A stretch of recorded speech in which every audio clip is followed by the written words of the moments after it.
ఈ సమస్య చాలా ముఖ్యమైనది. వంటగదిలో లేదా దేవుడి గదిలో మనం వాడే నువ్వుల నూనె కల్తీ అయితే అది కేవలం డబ్బు వృధా మాత్రమే కాదు, ప్రాణాపాయానికి కూడా దారితీస్తుంది. ఇదెందుకు చెప్తున్నానంటే, నేను రీసెంట్‌గా రోజు వాడే బ్రాండ్ లేదని చెప్పి నార్మల్‌గా వేరే బ్రాండ్ ఆయిల్ తీసుకొనొచ్చానండి నువ్వుల నూనె. దీపం వెలిగించినప్పుడు నాకు అలా టప్ టప్ అని శబ్దం వస్తుంది. యాక్చువల్‌గా నేను కింద పేపర్ వేయను దేవుడి గదిలో. ఇంకా అది వేస్తే గనక వెంటనే అది ప్రమాదం పెద్దదయ్యేది.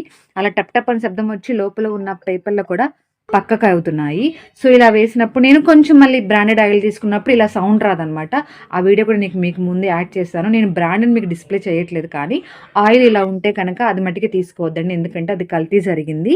ఇలా ఎందుకు అవుతుంది అంటే గనక, ఆ శబ్దం అంటే దాంట్లో వాళ్ళు కెమికల్స్ కానీ, నూనె శాతం అది నేల శాతం ఎక్కువగా ఉన్నప్పుడు అలా జరుగుతుందనమాట.